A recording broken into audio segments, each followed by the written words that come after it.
Operon എന്ന് പറയുന്നത് ഒരു ജീനിന്റെ സെഗ്മെന്റ് ആണ്, ഇല്ലെങ്കിൽ ഒരു DNA-യുടെ തന്നെ സെഗ്മെന്റ് ആണ്. ബാക്ടീരിയോഫേജ് വഴി മീഡിയേറ്റ് ചെയ്യപ്പെടുന്നതിനെ നമ്മളതെന്ന് വിളിക്കാം ട്രാൻസ്ഡക്ഷൻ എന്ന് വിളിക്കും. ഈ AV നോഡിൽ നിന്നുമാണ് എന്ത് ആരംഭിക്കുന്നത്? ബണ്ടിൽ ഓഫ് ഹിസ് ആരംഭിക്കുന്നത്. Hi all, welcome to competitive cracker. ഞാൻ അഖില വിപിൻ. ഇന്ന് നമ്മൾ ഡിസ്കസ് ചെയ്യാൻ പോകുന്നത് വരുന്ന HSA നാച്ചുറൽ സയൻസ് എക്സാമിനെ കുറിച്ചാണ്. അല്ലെ, ഇപ്പോൾ ഒരു HSA എക്സാമിനേഷൻ കഴിഞ്ഞു, അതിൻ്റെ ലിസ്റ്റ് വന്നു. ആ ലിസ്റ്റ് പ്രകാരം കുട്ടികളെല്ലാം ജോലിക്ക് പ്രവേശിച്ചു കഴിഞ്ഞു. നിങ്ങൾക്കറിയാം, HSA നാച്ചുറൽ സയൻസിന്റെ ഫസ്റ്റ് റാങ്ക് മുതൽ ധാരാളം റാങ്കുകളാണ് നമുക്ക് CCക്കുള്ളത്. ഇത് പാലക്കാട് ജില്ലയിൽ ഫസ്റ്റ് റാങ്ക് കിട്ടിയ കുട്ടിയാണ്. ഷിനിൽ എന്നാണ് ആ കുട്ടിയുടെ പേര്. ഇവരാരും ഒരു സുപ്രഭാതത്തിൽ പെട്ടെന്ന് ഒരു ഫസ്റ്റ് റാങ്കിലോട്ട് എത്തിച്ചേർന്നവരല്ല, അല്ലെ. ഇവരുടെ ഈ വിജയത്തിന് പിന്നിൽ ഒരുപാട് കഠിന പരിശ്രമങ്ങളുണ്ട്. അതിനോടൊപ്പം CCയുടെ ചെറിയൊരു കൈത്താങ്ങും, അല്ലെ. നമുക്ക് ആരെങ്കിലും ഒന്ന് കൈത്താങ്ങിയാലാണ് നമുക്ക് ഒരു നല്ല വിജയത്തിലോട്ട് എത്താനായിട്ട് സാധിക്കുള്ളൂ. തീർച്ചയായിട്ടും CCക്ക് നിങ്ങളെ സഹായിക്കാനായിട്ട് സാധിക്കും. അപ്പോൾ വരുന്ന HSA എക്സാമിനായിട്ട് ഇനി വളരെ കുറച്ച് നാളുകൾ മാത്രമേ ഉണ്ടാവാൻ സാധ്യതയുള്ളൂ പുതിയൊരു നോട്ടിഫിക്കേഷൻ വരാനായിട്ട്. കാരണം എന്ന് വെച്ചാൽ ഇപ്പൊ 3 വർഷം ആകാൻ പോകുന്നു ഒരു എക്സാം നടന്ന് അതിന്റെ ലിസ്റ്റ് എല്ലാം വന്നിട്ട്. അപ്പോൾ തീർച്ചയായിട്ടും ഇനിയുള്ള എക്സാമിന് ഉള്ള സമയമായി വരുന്നു. ഒരിക്കലും എക്സാം ഡേറ്റ് വന്നിട്ട് പഠിക്കാമെന്ന് വിചാരിച്ചല്ല ഇരിക്കേണ്ടത്. HSA നാച്ചുറൽ സയൻസിന്റെ പുതിയൊരു ബാച്ച് CSയിൽ സ്റ്റാർട്ട് ചെയ്യുകയാണ്. അപ്പൊ നോട്ടിഫിക്കേഷൻ വന്നില്ലല്ലോ, ഇനി എന്നാണ് എക്സാം നടക്കുന്നത്, എക്സാമിന്റെ ഡേറ്റ് വന്നിട്ട് പഠിക്കാൻ മതിയല്ലോ എന്നൊന്നും വിചാരിച്ച് ആരും നീട്ടിവെക്കേണ്ട ആവശ്യമില്ല. എന്തായാലും അടുത്തൊരു HSA എക്സാമിന് വേണ്ടിയിട്ട് പ്രിപ്പയർ ചെയ്യാനിരിക്കുന്നവരായിരിക്കും നിങ്ങൾ കൂടുതൽ പേരും, അല്ലെ. ചിലപ്പോൾ കഴിഞ്ഞ പ്രാവശ്യം എഴുതിയിട്ട് കിട്ടാത്തവരുണ്ടാവാം, ഇല്ലെങ്കിൽ പുതിയതായിട്ട് എക്സാം അറ്റൻഡ് ചെയ്യാൻ പോകുന്നവരുണ്ടാവാം. ആരുമായിക്കോട്ടെ എത്രയും പെട്ടെന്ന് പഠിച്ചു തുടങ്ങുക എന്നുള്ളതാണ്, അല്ലെ.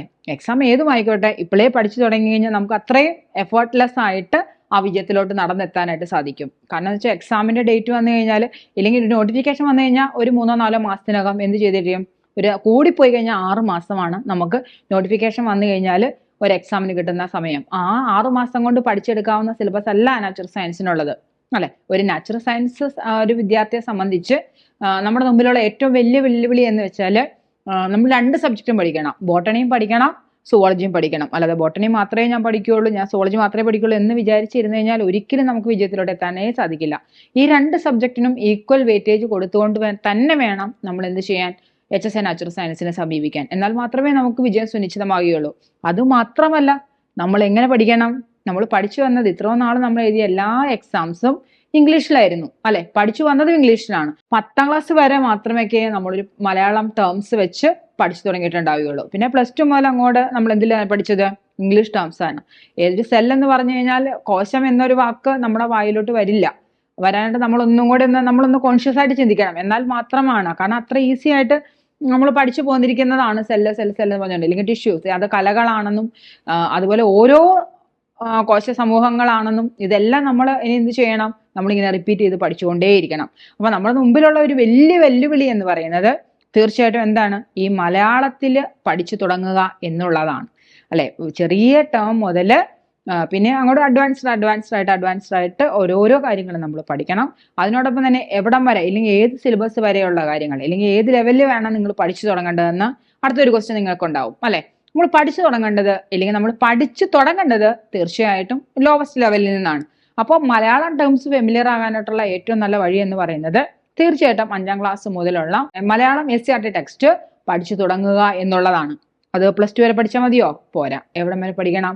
ഡിഗ്രി ലെവൽ വരെ പഠിക്കണം. ഇനി നമ്മൾ കുറച്ച് ക്വസ്റ്റ്യൻസ് കഴിഞ്ഞ വർഷത്തിൽ നടന്ന എക്സാമിന്റെ HSA നാച്ചുറൽ സയൻസ് എക്സാമിന്റെ കുറച്ച് ക്വസ്റ്റ്യൻ പേപ്പറിലുള്ള കുറച്ച് ക്വസ്റ്റ്യൻസ് നമ്മളിപ്പോൾ ഡിസ്കസ് ചെയ്യും. അപ്പൊ നിങ്ങൾക്ക് മനസ്സിലാകും എങ്ങനെയാണ് മലയാളത്തിലുള്ള ടേംസ് വരുന്നത്, ഏതെല്ലാം ലെവലിലാണ് നമ്മൾ ഇത് പഠിക്കേണ്ടത് എന്നെല്ലാം നിങ്ങൾക്ക് ഇപ്പം മനസ്സിലാകും. അപ്പൊ നമ്മൾ പറഞ്ഞത് ഇത്രയേ ഉള്ളൂ.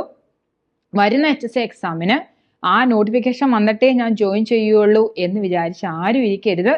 കിട്ടാത്തവർ എന്തായാലും തീർച്ചയായിട്ടും ജോയിൻ ചെയ്യണം. കാരണം എന്ന് വെച്ചാൽ ഇപ്പൊ ആ എക്സാം എഴുതി കഴിഞ്ഞപ്പോൾ നിങ്ങൾക്ക് മനസ്സിലായി, ചെറിയൊരു കൈത്താങ് കൂടി ഉണ്ടായിരുന്നെങ്കിൽ ഞാൻ ഒരു പക്ഷേ നല്ല വിജയത്തിലോട്ട് ഓടിയെത്തിയേനെ എന്ന് ചിലപ്പോൾ വിചാരിക്കുന്ന കുറെ ആളുകളുണ്ടാവും, അല്ലെ. അപ്പോൾ എന്ത് ചെയ്യുക, അപ്പോൾ നിങ്ങൾ കഴിഞ്ഞ പ്രാവശ്യം പഠിച്ചതിനകത്ത് കുറച്ച് ലാഗടിച്ച് പോയത് കൊണ്ടാവാം ഒരു പക്ഷേ നിങ്ങൾക്ക് ആ വിജയം എത്തിപ്പെടാം, അല്ലെങ്കിൽ നിങ്ങൾക്ക് ആ വിജയത്തിലോട്ട് എത്തിച്ചേരാൻ സാധിക്കാതെ വന്നത്. അപ്പൊ നമ്മൾ എന്ത് ചെയ്യുക, ഇനി നോട്ടിഫിക്കേഷൻ വരാൻ നോക്കി നിൽക്കാതെ ഇപ്പോഴേ മുതൽ ചിട്ടയായിട്ട് നമുക്ക് പഠിച്ചു പോകാം. കാരണം എന്ന് വെച്ചാൽ നമ്മുടെ മുമ്പിലുള്ള വെല്ലുവിളി എന്ന് പറയുന്നത് ബോട്ടണിക്കാരെ സംബന്ധിച്ച് സുവോളജി പഠിച്ചെടുക്കുക എന്ന് പറയുന്നത്, മലയാളി സുവോളജിയിലെ ടേംസ് പഠിച്ചെടുക്കുക എന്ന് പറയുന്നത് കുറച്ച് നല്ല വെല്ലുവിളി തന്നെയാണ്, ഇല്ല കുറച്ച് വലിയ ബുദ്ധിമുട്ട് തന്നെയാണ്. അതുപോലെ തന്നെയാണ് സുവോളജിക്കാരെ സംബന്ധിച്ച് ബോട്ടണി പഠിച്ചെടുക്കാൻ, അതായത് അതും വെറും ഇംഗ്ലീഷ് പഠിച്ചാൽ പോരാ, മലയാളത്തിൽ പഠിക്കുക എന്ന് പറയുന്നതാണ് നമുക്ക് ഏറ്റവും വലിയൊരു ബുദ്ധിമുട്ടെന്ന് പറയുന്നത് അല്ലെ.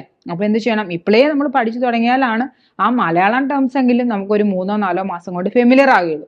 അതിനുശേഷം വേണം നമ്മൾ എന്ത് ചെയ്യാനായിട്ട്, ശരിക്കും ക്വസ്റ്റ്യൻ പേപ്പറൊക്കെ വെച്ച് പഠിച്ചു തുടങ്ങാനായിട്ട്. അപ്പൊ ആദ്യം നമ്മൾ ചെയ്യേണ്ട എന്താ കാര്യം, നമ്മൾ എല്ലാ ടേംസും മലയാളത്തിൽ നിന്ന് ഫെമിലിയർ ആകാനായിട്ട് പഠിച്ചു തുടങ്ങുക എന്നുള്ളതാണ് ഫസ്റ്റ് നമ്മൾ ചെയ്യാനായിട്ട് പോകുന്നത്. അപ്പൊ ഇനി ഒരുപാട് വീഡിയോസ് നിങ്ങളിലോട്ട് എത്തും, എങ്ങനെയാണ് പഠിക്കേണ്ടത്, അല്ലെങ്കിൽ ഏതെല്ലാം ടെക്സ്റ്റുകളാണ് റെഫർ ചെയ്യേണ്ടത്, ഇതെല്ലാമായിട്ട് പുതിയ പുതിയ വീഡിയോസ് വരും. ഇനി നമ്മൾ ചെയ്യാൻ പോകുന്നതെന്ന് വെച്ചാൽ കഴിഞ്ഞ വർഷം, അതായത് 2022 നടന്ന HSN നാച്ചുറൽ സയൻസിൽ നിന്നുള്ള കുറച്ച് ക്വസ്റ്റ്യൻസ് ആണ് നമ്മൾ ഡിസ്കസ് ചെയ്യാൻ പോകുന്നത്. ഇത് നിങ്ങൾക്കൊരു അറിവിലിട്ട് വേണ്ടിയിട്ടാണ്, എങ്ങനെയാണ് ആ മലയാളത്തിലുള്ള ക്വസ്റ്റ്യൻസിന്റെ പാറ്റേൺ എന്ന് നിങ്ങൾക്കൊന്ന് ഫെമിലിയർ ആകാൻ വേണ്ടിയിട്ടാണ് കുറച്ച് ക്വസ്റ്റ്യൻസ് നമ്മൾ ഡിസ്കസ് ചെയ്യാൻ പോകുന്നത്. അപ്പൊ നമുക്കൊന്ന് ഡിസ്കസ് ചെയ്ത് തുടങ്ങിയാലോ?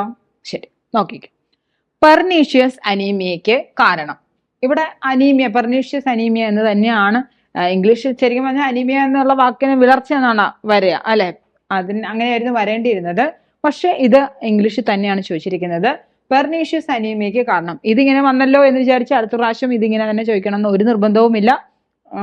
ഇത് വേണമെങ്കിൽ എന്ത് ചെയ്യാം, മലയാളീകരിച്ച് ചോദിച്ചെന്നും വരാം. അപ്പൊ പെർനീഷ്യസ് അനീമിയയ്ക്ക് കാരണമാകുന്നത് വിറ്റാമിൻ B1 കുറവ്, അസ്കോർബിക് ആസിഡിന്റെ കുറവ്, റൈബോഫ്ലാവിന്റെ കുറവ്, വൈറ്റമിൻ B12 കുറവ്. ഇതിനകത്ത് ഏതാണ് പെർനീഷ്യസ് അനീമിയയ്ക്ക് കാരണമാകുന്നത് എന്നാണ് ചോദിച്ചിരിക്കുന്നത്.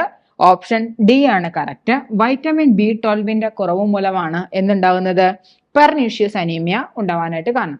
അപ്പൊ പെർനീഷ്യസ് അനീമിയ എന്ന് പറയുമ്പോഴേ നമ്മുടെ മനസ്സിൽ ഓർത്തോണം, പെർനീഷ്യസ് അനീമിയയ്ക്ക് കാരണമാകുന്നത് ശരിക്കും എന്താണ്, ഒരു പ്രോട്ടീന്റെ കുറവാണ്, ഇൻട്രൻസിക് ഫാക്ടറിന്റെ കുറവാണ്. ആ ഇൻട്രൻസിക് ഫാക്ടർ ഉണ്ടെങ്കിൽ മാത്രമാണ്, അല്ലെങ്കിൽ നമ്മുടെ സ്റ്റൊമക്ക് പ്രൊഡ്യൂസ് ചെയ്യുന്ന ഒരു പ്രോട്ടീൻ ആണ് ഏതെന്ന് പറയുന്നത്, ഇൻട്രൻസിക് ഫാക്ടർ എന്ന് പറയുന്നത്. ഈ ഇൻട്രൻസിക് ഫാക്ടർ ആണ് എന്തിന്റെ അബ്സോർപ്ഷൻ സഹായിക്കുന്നത്, വൈറ്റമിൻ B12 അബ്സോർപ്ഷന് വേണ്ടിയിട്ട്, അല്ലെങ്കിൽ ആഗിരണത്തിന് വേണ്ടിയിട്ട് സഹായിക്കുന്നു. അപ്പോൾ അതിന്റെ കുറവ് മൂലമാണ്, അല്ലെങ്കിൽ ഇൻട്രൻസിക് ഫാക്ടർ പ്രൊഡ്യൂസ് ചെയ്യാത്തതിന്റെ ഫലമായിട്ട് വൈറ്റമിൻ B12 നമുക്ക് എന്ത് ചെയ്യാൻ സാധിക്കില്ല, അബ്സോർബ് ചെയ്യാനായിട്ട് സാധിക്കില്ല, ആഗിരണം ചെയ്യാനായിട്ട് സാധിക്കില്ല. അതിന്റെ കുറവ് മൂലം ഉണ്ടാകുന്ന ഡിസീസാണ് എന്ത്, പെർനീഷ്യസ് അനീമിയ എന്ന് പറയുന്നത്. ഇനി അനീമിയ എന്ന് മാത്രമേ ഉണ്ടായിരുന്നു എന്ന് വിചാരിക്കുക. അനീമിയയ്ക്ക് കാരണമാകുന്നത് എന്തെന്ന് ചോദിച്ചു കഴിഞ്ഞാലോ, നമ്മൾ തീർച്ചയായിട്ടും പറയും അയണിന്റെ ഡെഫിഷ്യൻസി എന്ന് പറയും അല്ലെ. അയണിന്റെ ഇരുമ്പിന്റെ കുറവ് മൂലമാണ്, അല്ലെങ്കിൽ ഹീമോഗ്ലോബിന്റെ കുറവ് മൂലമാണ് എന്തുണ്ടാവുക, അനീമിയ ഉണ്ടാവുക എന്ന് പറയാം. പക്ഷെ അതിനോടൊപ്പം ഇതിനകത്ത് വേറൊരു ഓപ്ഷൻ കൂടി അതിന്റെ ആൻസർ ആയിട്ട് വരാം, അബ്സോർബിക് ആസിഡ്, വൈറ്റമിൻ സിയുടെ കുറവ്. അപ്പോൾ ഓർത്തിരുന്നുള്ള വിളർച്ചയ്ക്ക് കാരണമാകുന്നത് എന്ന് നമ്മൾ എപ്പോഴും പറയുന്നത് ഹീമോഗ്ലോബിന്റെ കുറവെന്ന് പറയും.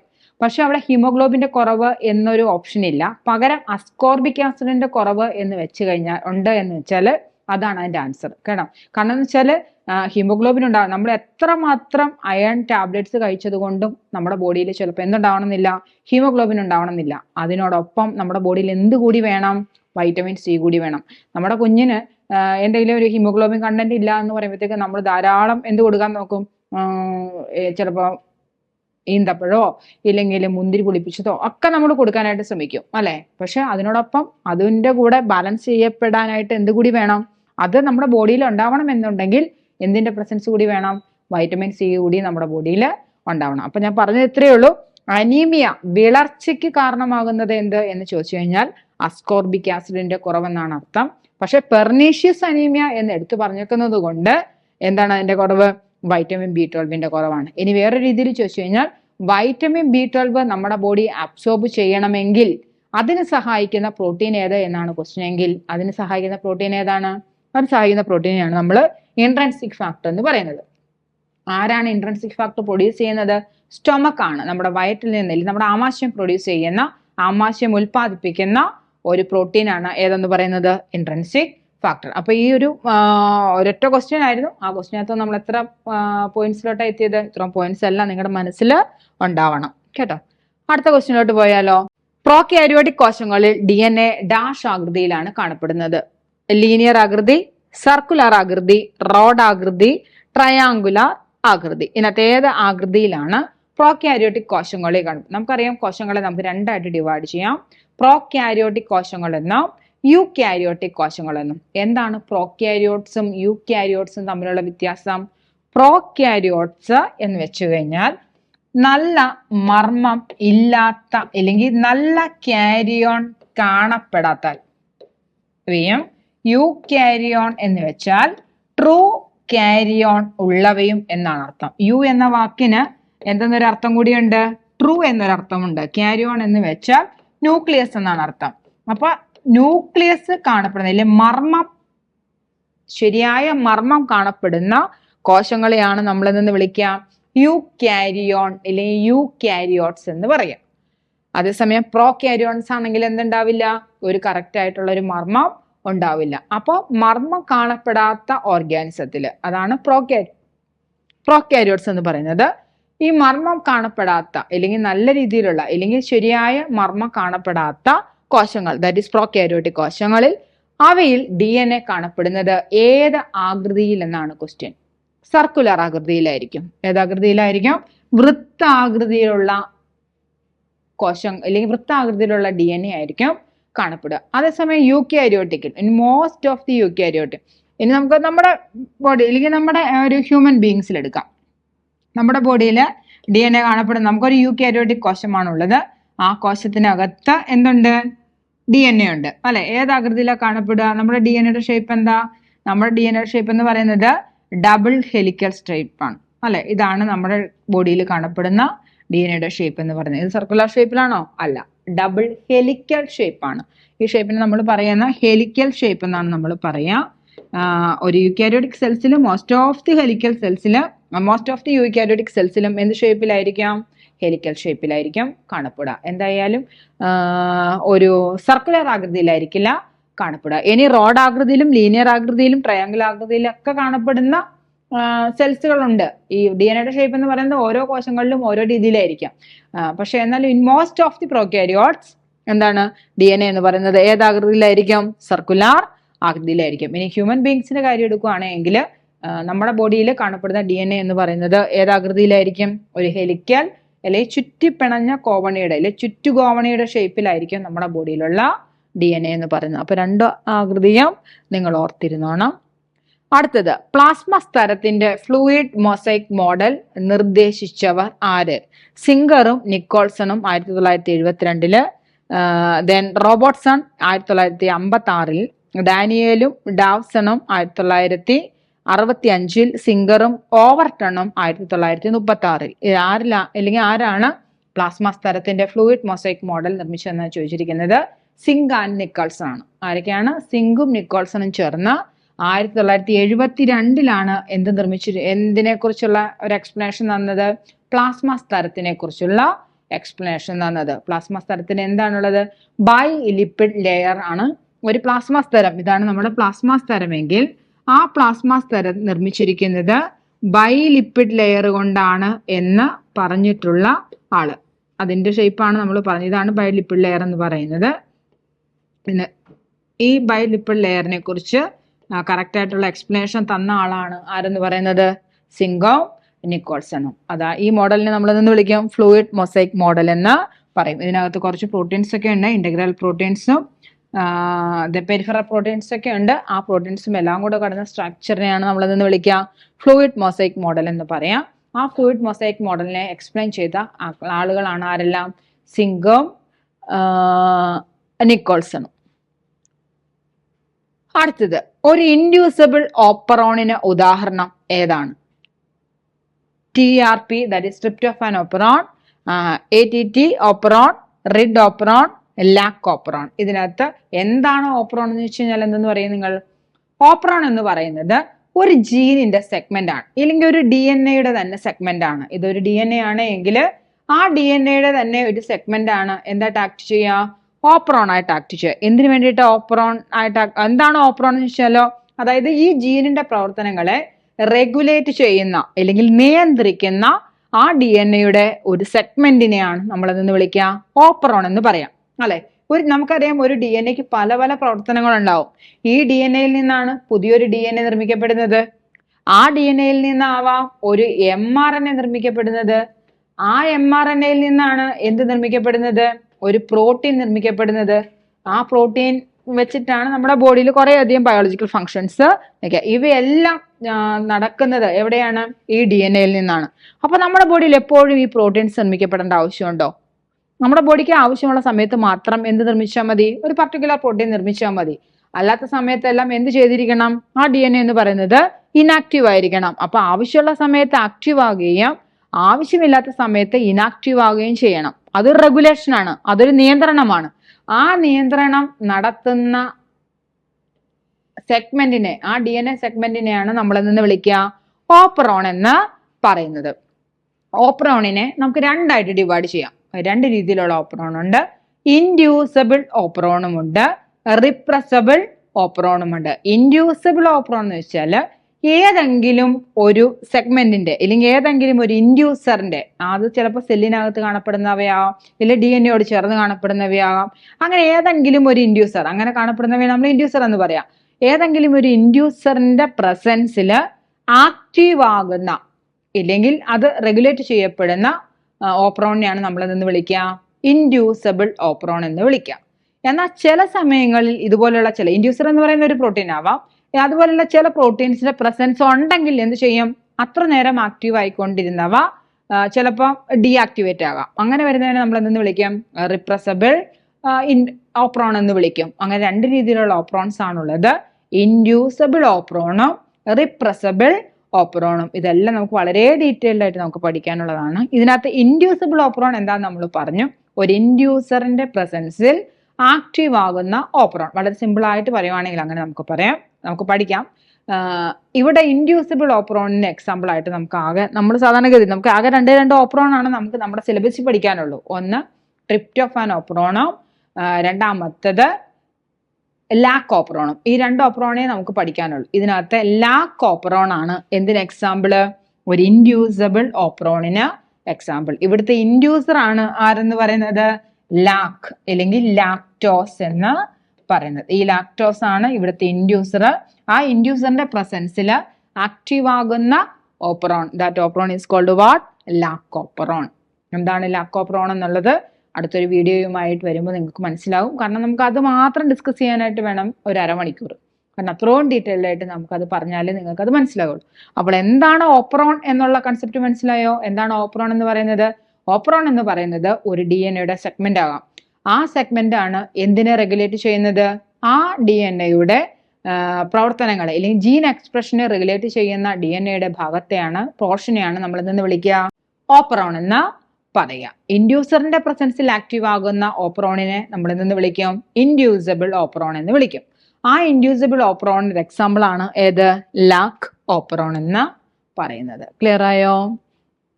അടുത്തത് കോൺജുഗേറ്റീവ് പ്ലാസ്മിഡ് എന്നറിയപ്പെടുന്നത് F plasmid, M plasmid, call plasmid, met plasmid. ഇതിനകത്ത് ഏതാണ് കോൺജുഗേറ്റീവ് പ്ലാസ്മിഡ്? കോൺജുഗേഷൻ എന്ന് പറയുന്ന ഒരു ടേം നമുക്ക് പഠിക്കാനുള്ളതാണ്. Conjugation, transduction, transformation. ഈ മൂന്നെണ്ണവും എന്തുമായി ബന്ധപ്പെട്ടതാണ്? കോൺജുഗേറ്റീവ് അല്ലെങ്കിൽ കോൺജുഗേഷൻ എന്ന് നമ്മൾ പറയും. കോൺജുഗേഷൻ, ട്രാൻസ്ഡക്ഷൻ,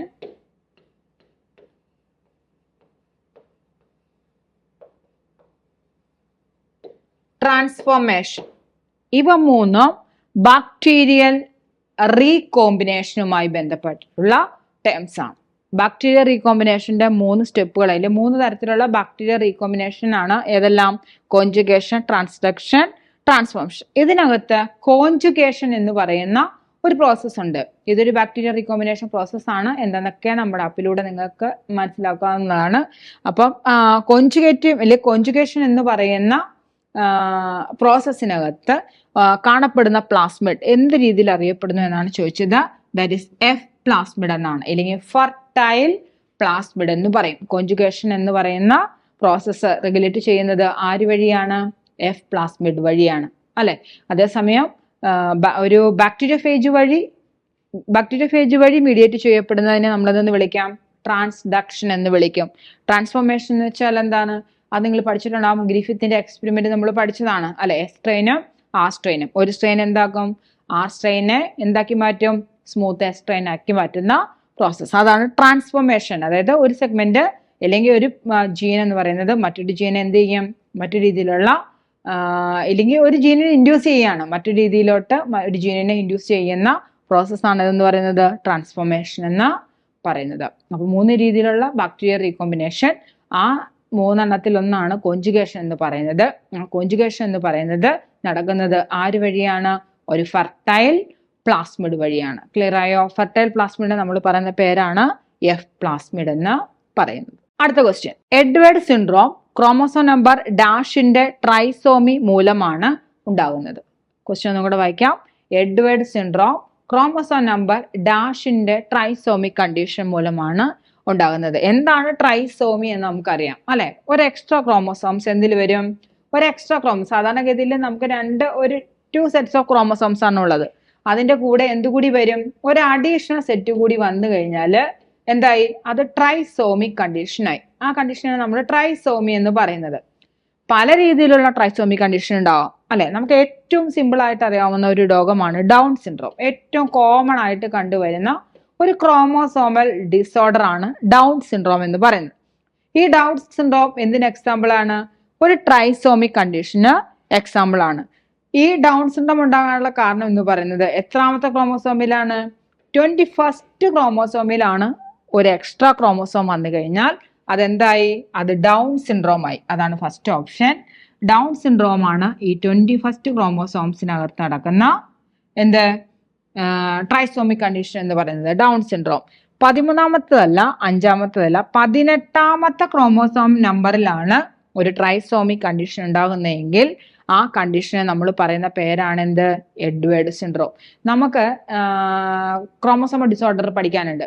അതിനകത്ത് ടർണർ ഡിസീസ് അല്ലെങ്കിൽ Turner syndrome, Klinefelter syndrome, Edward syndrome, then Down syndrome, ഇങ്ങനെ 4 സിൻഡ്രോംസ് ആണ് നമുക്ക് പഠിക്കാനുള്ളത്. അതിൽ 1ാമത്തേതാണ് ഡൗൺ സിൻഡ്രോം. ഈ ഡൗൺ സിൻഡ്രോം, എഡ്വേർഡ് സിൻഡ്രോം ഇവ രണ്ടും ട്രൈസോമിക് കണ്ടീഷനാണ്. അതിനകത്ത് 12ാമത്തെ ക്രോമോസോമിനകത്ത് ഒരെണ്ണം കൂടുതൽ വന്നു കഴിഞ്ഞാലാണ് ഏത് കണ്ടീഷൻ ഉണ്ടാവുക? എഡ്വേർഡ് സിൻഡ്രോം ഉണ്ടാവുക. അതേസമയം 21st ക്രോമോസോമിനകത്ത് ഒരു എക്സ്ട്രാ ക്രോമോസോം കൂടെ വന്നു കഴിഞ്ഞാൽ അല്ലെങ്കിൽ അങ്ങനെ ഉണ്ടാകുന്ന ട്രൈസോമിക് കണ്ടീഷൻ എന്ത് കണ്ടീഷനാണ്? ഡൗൺ സിൻഡ്രോം ആണ്. മനസ്സിലായെന്ന് വിചാരിക്കുന്നു. അടുത്ത ക്വസ്റ്റ്യൻ നോക്കിക്കേ. താഴെ കൊടുത്തിരിക്കുന്നവയിൽ സ്റ്റോപ്പ് കോഡോൺ അല്ലാത്തത് ഏത് എന്നാണ് question. UAA, UAG, AUG, UGA ഇവയെല്ലാം എന്താണ് സ്റ്റോപ്പ് കോഡോൺസ് എന്ന് വെച്ചാല്? നമുക്കറിയാം ഒരു mRNA എന്ന് പറയുന്നത് അല്ലെ? ഒരു mRNA എന്ന് പറയുന്നത് എന്താണ്? ഇതൊരു മെസഞ്ചർ RNA ആണ്. ഈ മെസഞ്ചർ RNAയിലാണ് എന്തുള്ളത്? കോഡോൺസ് ഉള്ളത്. ഇങ്ങനെ പല പല കോഡോൺസ് ഉണ്ടാവും. ഇപ്പൊ നമ്മുടെ ബോഡിയിൽ ഒരു പ്രോട്ടീൻ സിന്തസൈസ് ചെയ്യപ്പെടണം എന്ന് വിചാരിക്കാം. മെലാനിൻ. നമ്മൾ നിർമ്മിക്കാൻ പോകുന്ന പ്രോട്ടീന്റെ പേരാണ് മെലാനിൻ എന്ന് പറയുന്ന ഒരു പ്രോട്ടീൻ. ഈ മെലാനിൻ എന്ന് പറയുന്നത് ഒരു പ്രോട്ടീൻ ആയതുകൊണ്ട് തന്നെ അതിനകത്ത് എന്തുണ്ടാവണം? പല അമിനോ ആസിഡ്സ് ഉണ്ടാവണം അല്ലെ? പല പല അമിനോ ആസിഡുകൾ കൂടിച്ചേരുമ്പോൾ, അല്ലെങ്കിൽ ഒരു പ്രോട്ടീൻ എന്ന് പറയുന്നത് അമിനോ ആസിഡ്സിന്റെ ഒരു പോളിമറിനെയാണ് അല്ലെ? ഏതെല്ലാം അമിനോ ആസിഡ് ഏത് സമയത്ത് ജോയിൻ ചെയ്യണം എന്നുള്ള മെസ്സേജ് അടങ്ങിയിരിക്കുന്നത് എവിടെയാണ്? ഈ mRNAയിലാണ്.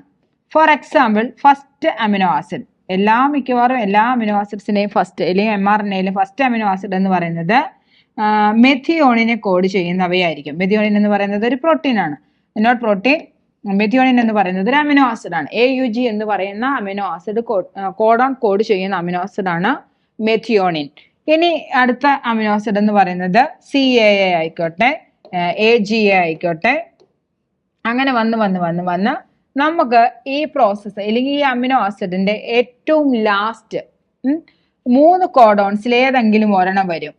ആ 3 അതായത് ഈ പറഞ്ഞിരിക്കുന്ന ഓരോ അമിനോ ആസിഡിനെയും എന്ത് ചെയ്യാം? mRNA കൊണ്ടുവരും. മെഥിയോണിൻ വന്നു, പിന്നെ അലനിൻ വന്നു, പിന്നെ വാലിൻ വന്നു, അങ്ങനെ പല അമിനോ ആസിഡ്, അങ്ങനെ 15 അമിനോ ആസിഡിനെ കൊണ്ടുവന്നു കഴിഞ്ഞാൽ എന്ത് നിർമ്മിച്ചു കഴിഞ്ഞു? മെലാനിൻ കൊണ്ടുവന്നു കഴിഞ്ഞു. ഇതിൽ മെലാനിൻ നിർമ്മിച്ചു കഴിഞ്ഞു. ഈ അമിനോ ആസിഡുകളെല്ലാം കൂടി ചേർന്നിട്ട് ഒരു പോളിപെപ്റ്റൈഡ് ഉണ്ടാകും. ആ പോളിപെപ്റ്റൈഡിൽ നിന്നാണ് എന്തുണ്ടാകുന്നത്? ആ പോളിപെപ്റ്റൈഡ് ആണ് എന്തായിട്ട് ആക്ട് ചെയ്യുന്നത്? മെലാനിനായിട്ട് ആക്ട് ചെയ്യുന്നത് അല്ലെ? ആ മെലാനിനായിട്ട് ആക്ട് ചെയ്ത് കഴിഞ്ഞാൽ, ഇല്ലെങ്കിൽ മെലാനിൻ നിർമ്മിച്ചു കഴിഞ്ഞു കഴിഞ്ഞാൽ പിന്നെ എന്ത് ചെയ്തേ മതിയാവൂ? പിന്നെ ഈ കോഡോണിന്റെ ആവശ്യമുണ്ടോ നമുക്ക്? ഇല്ലെങ്കിൽ നമുക്ക് ഈ mRNAയുടെ ആവശ്യമുണ്ടോ? ഇല്ല. എന്ത് ചെയ്യണം? mRNA ആ റൈബോസോമിൽ നിന്ന് പുറത്തോട്ട് പോകണം. പ്രോട്ടീൻ നിർമ്മിക്കപ്പെടുന്ന സ്ഥലമാണ് റൈബോസോം. ആ റൈബോസോമിൽ നിന്ന് പുറത്തു പോകണം. അപ്പോൾ ഈ റൈബോസോം ഇല്ലെങ്കിൽ ഈ mRNA ആര് പറയും ഇനി പ്രോട്ടീൻ പ്രവർത്തനത്തിൽ ഏർപ്പെടേണ്ട, നീ അവിടെ നിന്ന് റിമൂവ് ചെയ്തോളൂ എന്ന് ആര് പറഞ്ഞു കൊടുക്കും? അപ്പൊ അതിന് എന്തെങ്കിലും ഒരു കോഡോൺ വേണം, ഇല്ലെങ്കിൽ അതിനെ സ്റ്റോപ്പ് ചെയ്യുന്ന, ഇല്ലെങ്കിൽ ആ സിന്തസിസിനെ സ്റ്റോപ്പ് ചെയ്യുന്ന ഒരു പർട്ടിക്കുലർ കോഡോൺസ് കൂടി എവിടെ ഉണ്ടാവണം? ഈ mRNA ഉണ്ടാവണം. അതായത് mRNA-യുടെ 3' എൻഡിൽ, ഇതാണ് 5' എൻഡ്, mRNA-യുടെ 3' എൻഡിൽ ആ പ്രോട്ടീൻ സിന്തസിസ് സ്റ്റോപ്പ് ചെയ്യാൻ വേണ്ടിയിട്ട് 3 കോഡോൺസ് ഉണ്ടാവും. ആ 3 കോഡോൺസിനെയാണ് നമ്മൾ സ്റ്റോപ്പ് കോഡോൺസ് അല്ലെങ്കിൽ നോൺസെൻസ് കോഡോൺസ് എന്ന് പറയാം. ആ നോൺസെൻസ് കോഡോൺസ് മറ്റൊരു രീതിയിലുമുള്ള പ്രോട്ടീനെ പോലും കോഡ് ചെയ്യില്ല. ഇല്ലെങ്കിൽ ആ കോഡോൺസ് mRNA കണ്ടു കഴിഞ്ഞാൽ അതിനർത്ഥം എന്താണ്? പ്രോട്ടീൻ സിന്തസിസ് മതിയാക്കിക്കോളൂ എന്നാണ് അർത്ഥം. ഒരു ഇൻഫർമേഷൻ പോലും പിന്നെ പാസ് ചെയ്യില്ല. കാരണം എന്തുകൊണ്ടാണ്? ആ 3 കോഡോൺസ് ഒരുമിച്ച് കാണുമെന്നല്ല പറഞ്ഞത്, അതിനകത്ത് ഏതെങ്കിലും ഒരു കോഡോൺസ് ആ mRNA-യുടെ 3' എൻഡിലുണ്ടാവും. ആ കോഡോൺസ് അവിടെ ഉണ്ടെങ്കിൽ ആ കോഡോൺസ് ഏതെങ്കിലും അമിനോ ആസിഡിനെ കോഡ് ചെയ്യുമോ? കോഡ് ചെയ്യില്ല. കോഡ് ചെയ്യാതെ വരുമ്പോഴാണ് എന്ത് നടക്കുക? റിമൂവൽ നടക്കുക. റൈബോസോമിൽ നിന്നും mRNA വിട്ടുപോരും. അങ്ങനെ വരുന്ന 3 സ്റ്റോപ്പ് കോഡോൺസ് എന്ന് പറയുന്നത് UAA, UAG, UGA. ഈ 3 സ്റ്റോപ്പ് കോഡോൺസ് എന്ന് പറയുന്നത്. ഇത് വളരെ ഇമ്പോർട്ടൻ്റ് ആണ്, എപ്പോഴും ചോദിച്ചു കാണുന്ന ഒരു ക്വസ്റ്റ്യൻ ആണ്. സ്റ്റോപ്പ് കോഡോൺസ് ഏതെല്ലാമാണ്? എല്ലാം യുവിലാണ് സ്റ്റാർട്ട് ചെയ്യുന്നത്. യുയും ജിയും എയും മാത്രമേ ഉള്ളൂ. ഒന്നാമത്തെ ഏതാ? UAA, UGA, UAG. ഇതാണ് ഈ 3 സ്റ്റോപ്പ് കോഡോൺസ് എന്ന് പറയുന്നത്. പിന്നെ ഇതിനകത്ത് തന്നിരിക്കുന്ന ഇന്നത്തെ കറക്റ്റ് ആൻസർ, ഇന്നത്തെ സ്റ്റോപ്പ് കോഡോൺസ് പെടാത്ത ഏതെന്നല്ലായിരുന്നു ക്വസ്റ്റ്യൻ. പെടാത്ത ഏതാണ്? AUG ആണ് പെടാത്തത്. എന്തുകൊണ്ടാണ് AUG അതിനകത്ത് വരാത്തത്? വളരെ സിമ്പിൾ ആണ്. AUG എന്ന് പറയുന്നത് ഒരു സ്റ്റാർട്ട് കോഡോൺ ആണ്. എന്ന് വെച്ചാൽ എന്താ? ഏതൊരു അമിനോ ആസിഡ് നിർമ്മിക്കണമെങ്കിലും മിക്കവാറും എല്ലാ പ്രോട്ടീൻ സിന്തസിസിന്റെയും ഫസ്റ്റ് കോഡോൺ ആയിട്ട് ആക്ട് ചെയ്യുന്നത് ആരാണ്? AUG ആണ്. AUG ആരെ കോഡ് ചെയ്യുന്നത്? നമ്മൾ ഇച്ചിരി മുമ്പ് പറഞ്ഞത് മെഥിയോണിൻ എന്ന് പറയുന്ന അമിനോ ആസിഡിനെ. മെഥിയോണിനെ കോഡ് ചെയ്യുന്ന അമിനോ ആസിഡ് ആണ് ഏത്? AUG. അതുകൊണ്ട് AUG ആണ് എന്തിൽ വരാത്തത്? സ്റ്റോപ്പ് കോഡോൺസിൽ വരാത്തത്. അടുത്ത ക്വസ്റ്റ്യൻ, ബണ്ടിൽ ഓഫ് ഹിസ് എന്നത് സുപ്പീരിയർ വെനോക്കാവയ്ക്ക് അടുത്തായി സ്ഥിതി ചെയ്യുന്നു. AV നോഡിൽ നിന്നും തുടങ്ങുന്നതാണ്. സിസ്റ്റോളിക് പ്രഷർ നിയന്ത്രിക്കുന്ന ഭാഗം, പൾസിനെ നിയന്ത്രിക്കുന്ന ഭാഗം. എന്താണ് ബണ്ടിൽ ഓഫ് ഹിസ് എന്ന് പറയുന്നത്? ബണ്ടിൽ ഓഫ് ഹിസ് എന്ന് പറയുന്നത് നമ്മുടെ ഹാർട്ടിന്റെ കണ്ടക്ടിങ് സിസ്റ്റത്തിനകത്ത് വരുന്ന ഒരു സ്ട്രക്ചർ ആണ്, അല്ലെ? ഇതാണ് നമ്മുടെ ഹാർട്ട് എങ്കിൽ ആ ഹാർട്ടിന്റെ കണ്ടക്ടിങ് സിസ്റ്റത്തിനകത്ത് വരുന്ന ആളാണ് ഏത്? AV node. അതിനകത്ത് തുടങ്ങുന്നത് എവിടെ നിന്നാണ്? ഒരു കണ്ടക്ടിങ് സിസ്റ്റം എന്ന് പറയുന്നത്, കണ്ടക്ടിങ് സിസ്റ്റം ഓഫ് ഹാർട്ട് എന്ന് വെച്ചാൽ എന്താണ്? നമ്മുടെ ഹാർട്ട് ബീറ്റ് ആരംഭിക്കുന്ന സ്ഥലമാണ്. അല്ലെങ്കിൽ എങ്ങനെയാണ് ഹാർട്ട് ബീറ്റ് ആരംഭിക്കുന്നതെന്ന്. എവിടെ നിന്നാണ് ഹാർട്ട് ബീറ്റ് ആരംഭിക്കുന്നത്? SA നോഡിൽ നിന്നാണ് ഹാർട്ട് ബീറ്റ് ആരംഭിക്കുന്നത്. അതുകൊണ്ട് നമ്മൾ SA നോഡിനെ എന്തെന്ന് വിളിക്കാം? SA നോഡിനെ എന്തെന്നാ വിളിക്കാം? പേസ് മേക്കർ എന്ന് വിളിക്കും. SA നോഡിൽ നിന്ന് ആരംഭിച്ച് ആ ഹാർട്ട് ബീറ്റ്സ് എവിടെ എത്തിച്ചേരും? AV നോഡിൽ എത്തിച്ചേരും. ആ AV നോഡിൽ നിന്ന് വേണം എന്ത് ചെയ്യാനായിട്ട്? ആ AV നോഡിൽ നിന്നും ഇത് 2ആയിട്ട് സ്പ്ലിറ്റ് ചെയ്യും. ആ 2ആയിട്ട് സ്പ്ലിറ്റ് ചെയ്യുമ്പോൾ ഇതിന്റെ പേരെന്തെന്നാകും? ബണ്ടിൽ ഓഫ് ഹിസ് എന്നാകും. അങ്ങനെ ബണ്ടിൽ ഓഫ് ഹിസ് ഒരു വെൻട്രിക്കിൾസിന്റെ ഡിഫറെന്റ് റീജിയൻസിൽ എത്തിയിട്ട് എന്ത് ചെയ്യും? ചെറിയ ചെറിയ ഫൈബേഴ്സ് ആയിട്ട് ഡിവൈഡ് ചെയ്യാം. അതിനെ നമ്മൾ എന്തെന്ന് വിളിക്കാം? പർക്കിഞ്ചി ഫൈബേഴ്സ് എന്ന് വിളിക്കും. പർക്കിഞ്ചി ഫൈബേഴ്സ്. ഇത്രയുമാണ് ഒരു കണ്ടക്ടിങ് സിസ്റ്റത്തിൽ വരുന്നത്. SA നോഡിൽ നിന്ന് ആരംഭിച്ച് ഹാർട്ട് ബീറ്റ് AV നോഡിൽ എത്തുന്നു. AV നോഡിൽ നിന്നും ബണ്ടിൽ ഓഫ് ഹിസ് വഴി എവിടെ എത്തിച്ചേരുന്നു? പർക്കിഞ്ചി ഫൈബേഴ്സിൽ എത്തിച്ചേരുന്നു. നമ്മളോട് ചോദിച്ച ക്വസ്റ്റ്യൻ ബണ്ടിൽ ഓഫ് ഹിസ് എന്നത് പറയുന്നത് എവിടെ നിന്നാണ് ആരംഭിക്കുന്നതെന്നാണ്, അല്ലെങ്കിൽ എവിടെ എന്താണ് എന്നാണ് ചോദിച്ചിരിക്കുന്നത്. AV നോഡിൽ നിന്നോ തുടങ്ങുന്നതിനെയാണ് നമ്മൾ എന്തെന്ന് വിളിക്കുക? ബണ്ടിൽ ഓഫ് ഹിസ് എന്ന. ഇതാണ് AV നോഡ്. ഈ AV നോഡിൽ നിന്നുമാണ് എന്ത് ആരംഭിക്കുന്നത്? ബണ്ടിൽ ഓഫ് ഹിസ് ആരംഭിക്കുന്നത്. ഹാർട്ട് ബീറ്റ് തുടങ്ങുന്നത് SA നോഡിൽ നിന്നാണ്. ആ SA നോഡിൽ നിന്ന് തുടങ്ങുന്ന ഹാർട്ട് ബീറ്റ് അവിടെ നിന്നും ഇന്റർ ഓറിക്കുലർ സെപ്റ്റത്തിനകത്തുള്ള AV നോഡിൽ എത്തുന്നു. ആ AV നോഡിൽ നിന്നും 2ആയിട്ട് സ്പ്ലിറ്റ് ചെയ്ത് 2 വെൻട്രിക്കിൾസിലോട്ടും പ്രവേശിക്കുന്നു. ആ പ്രവേശിക്കുന്ന അതിനെയാണ് നമ്മൾ ബണ്ടിൽ ഓഫ് ഹിസ് എന്ന് പറയുന്നത്. ആ ബണ്ടിൽ ഓഫ് ഹിസ് അവിടെ പ്രവേശിച്ചു കഴിഞ്ഞാൽ എന്ത് ചെയ്യും?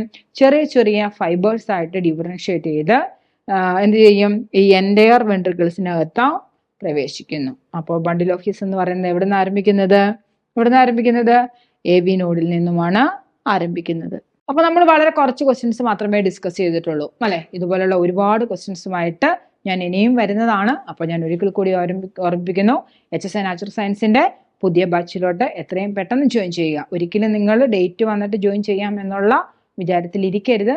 നമ്മൾ എത്രയും പെട്ടെന്ന് പഠിച്ചു തുടങ്ങുന്നു അത്രയും ഈസി ആയിരിക്കും നമ്മുടെ പഠനം എന്ന് പറയുന്നത്. നമുക്കൊരു എക്സാം ഡേറ്റ് ഒക്കെ ആകുമ്പോഴത്തേക്ക് നമ്മളൊരു 3, 4, 5, 6 തവണയൊക്കെ റിവിഷൻ നേടും. നമ്മൾ പറഞ്ഞ ഫസ്റ്റ് റാങ്ക് നേടിയ കുട്ടി എന്ന് പറയുന്നത് അവൻ ആ എൻ്റയർ സിലബസിലുള്ള കാര്യങ്ങളെക്കുറിച്ചും വളരെ വ്യക്തമായിട്ടുള്ള ഐഡിയ ഉണ്ടായിരുന്നു. കാരണം അവൻ നേരത്തെ പഠിച്ചു, ഇതിനു വേണ്ടിയിട്ട് മാത്രം പ്രിപ്പയർ ചെയ്ത് പഠിച്ചു തുടങ്ങിയത് കൊണ്ടാണ് അത്രയും നല്ലൊരു വിജയത്തിലോട്ട് ഷിനിലെത്താൻ സാധിച്ചത്. അങ്ങനെ ഷിനിലെ സ്ഥാനത്തോട്ട് നിങ്ങൾ ഓരോരുത്തരും എത്തണമെങ്കിൽ എന്ത് ചെയ്യണം? അത്രമാത്രം ഹാർഡ് വർക്ക് കൊടുക്കണം. ഒരിക്കലും പരീക്ഷയെ മുൻനിർത്തിക്കൊണ്ട് പഠിച്ചു തുടങ്ങുകയല്ല, 1 വർഷം മുമ്പേ മുതൽ പഠിച്ചു തുടങ്ങിയത് കൊണ്ടാണ് അത്രയും നല്ലൊരു വിജയം ആ കുട്ടിയെ തേടി എത്തിയത്. ഇല്ലെങ്കിൽ നമ്മൾ കാണുന്ന ഓരോ സക്സസ് സ്റ്റോറിയിലും അവരുടെ ഒരു കഷ്ടപ്പാടിൻ്റെ ഉണ്ട്. ഇല്ലെങ്കിൽ അവരൊന്നും ഒരു സുപ്രഭാതത്തിൽ ഒരു 3 4 മാസം കൊണ്ട് ഒരിക്കലും എഴുതിയെടുത്തതല്ല HSI നാച്ചുറൽ സയൻസ്. അങ്ങനെ 3 4 മാസം കൊണ്ട് എഴുതിയെടുക്കാൻ പറ്റുന്ന ഒരു എക്സാം അല്ല. കാരണം അത്രമാത്രം നമുക്ക് പഠിക്കാനുണ്ട്. അപ്പോൾ എന്ത് ചെയ്തോളുക? ഇപ്പോഴേ മുതൽ പഠിച്ചു തുടങ്ങുക. ഞാൻ പറഞ്ഞു, എക്സാം ആകുമ്പോഴത്തേക്കും നമുക്കൊരു 3 4 റിവിഷനൊക്കെ കഴിഞ്ഞ് വളരെ ഫ്രീ ആയിട്ട് ഒരു ടെൻഷനും ഇല്ലാതെ പോയിന്ന് എക്സാം എഴുതാം. അപ്പോൾ HSIയുടെ പുതിയ ബാച്ചിൽ ജോയിൻ ചെയ്തോളുക. ഞങ്ങളുണ്ടാവും നിങ്ങളോടൊപ്പം. അപ്പോൾ അടുത്ത വീഡിയോയിലൂടെ കാണാം. Thank you.